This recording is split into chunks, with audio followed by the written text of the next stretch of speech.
In this video, I shall explain the concept of partial differentiation. We use partial differentiation when we have a function, for example, this function called z, that has two or more independent variables. For instance, x and y. In this case, we have x and y as independent variables of z. A change in x will obviously affect z, and also a change in y will also affect z. But there are times where we're just interested in knowing the effect of the change in x on z, and sometimes we just want to know the effect of the change in y on z. That's why we do partial differentiation. When we're doing partial differentiation, like in this case, we can look for something like dz dx. This means the partial derivative of z with respect to x. In this case, x is the variable, y and everything else are constants. Now, we are going to treat y just like the way we treat 3 and 7 and 2 and 4, because it is a constant, just like these numerical constants. So let's go. Please pay attention to how I do this. 3x cubed y squared. We are essentially just differentiating x cubed, and this becomes 3. Obviously, we multiply by the 3. X now becomes x squared. Y remains y squared. It doesn't change. When we go to the second term, it's plus 7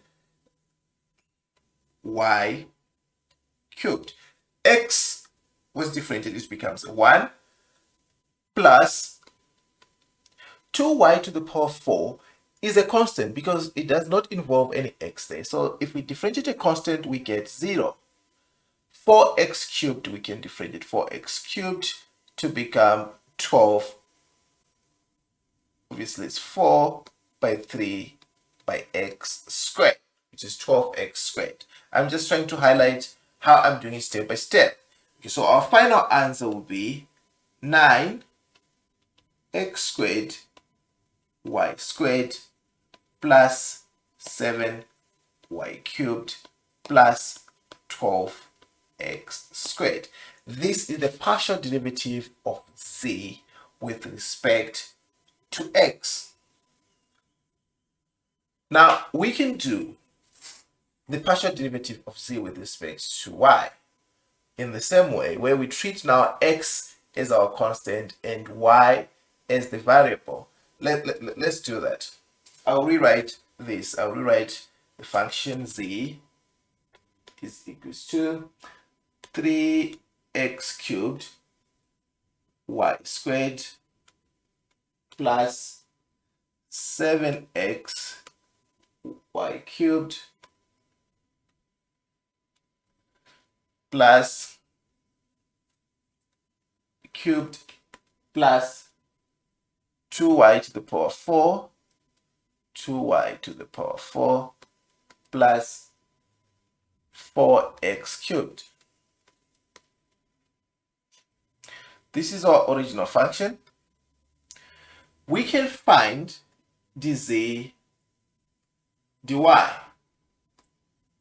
in the same way that we found dz dx. In this case now, x is a constant, so we're just differentiating in terms of y. This first term becomes 6x cubed y plus 3 by 7, that's 21 x y squared plus this becomes 8y to the power 3 plus 0.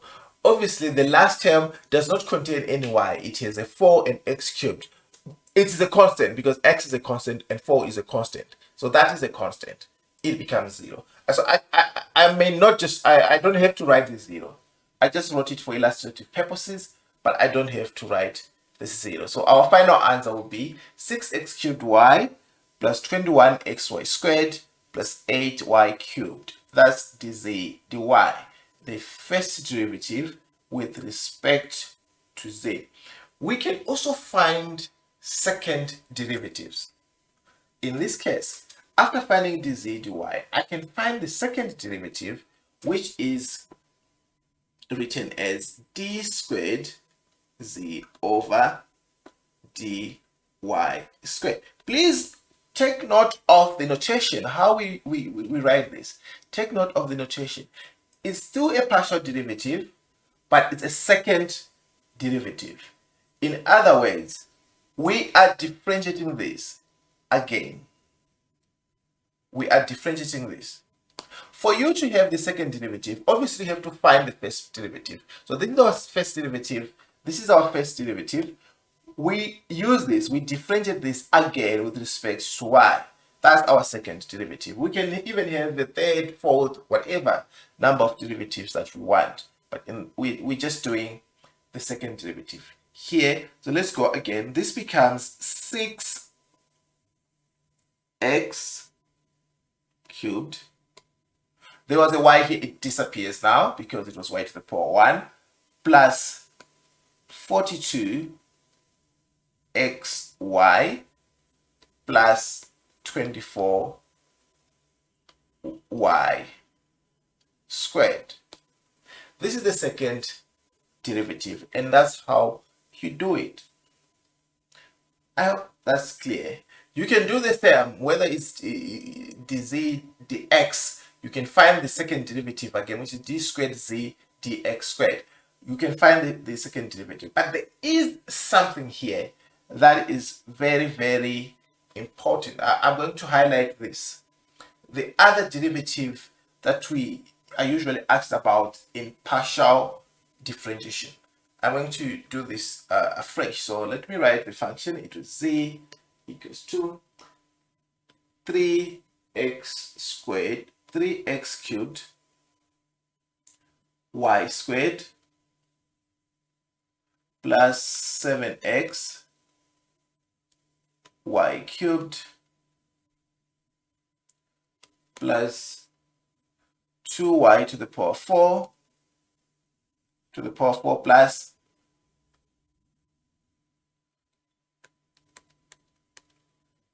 plus 4x cubed. Sometimes we're asked to find this function here, d squared z over dy dx, or d squared z over dx, over dx dy.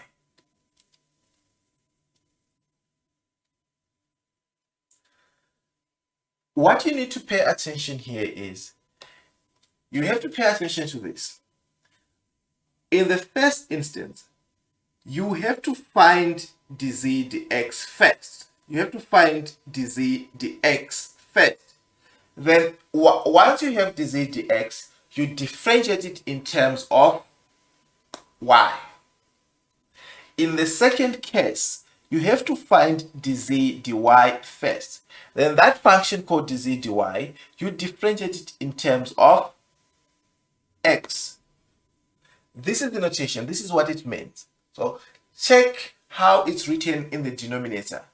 The variable that comes first, you are going to differentiate with it last. So dz dx first, then differentiate in terms of y. And here in the second case, dz dy first, then you differentiate in terms of x, still doing partial differentiation. There is something amazing about these two functions that you have here. We call that Young's theorem. Young's theorem. The mistake that most students make is they may mix up in terms of which one they do first, but the answers are the same. This is Young's theorem. Young's theorem says these two functions here are always equal. So, and this is the source of confusion in many ways, because someone does it the wrong way and still get the same answer as the guy who did it the right way. So please pay attention to how you do it. Always know that which one do you start with. In the first instance, we start with finding dz dx, and we differentiate in terms of y. It's a second derivative, just that it's done with different variables. The first time you're using a different variable, the second time you're using a different variable, but it's like a second derivative. So let's do that. Let's use this theorem. Let's prove Young's theorem. In fact, let's prove Young's theorem. We can prove Young's theorem here. I'm going to start by finding dz dx. So dz dx is equals to 9x squared y squared plus 7y cubed plus 0, because this is y, plus 12x squared. This is dz dx. Let me check. Okay, 9x squared y squared plus 7y cubed plus 12x squared. We can find d squared z over dx, no, not dx squared, over dy dx. We can find this, which is essentially the differentiation of this with respect to y. Now, if we do that, the first term will be 18x squared y. We are not touching our x now, it's just a constant. The second becomes plus 21y squared. The last term becomes 0 because it does not contain y. So 18x squared y plus 21y squared is our d squared whatever. Look at it. Please write it down, because now I'm going to do again the same thing with a different variable. Now I'm going to do the same thing with a different variable. In the second case, I'm going to find dz dx, dz dy first. Then I differentiate it with respect to y.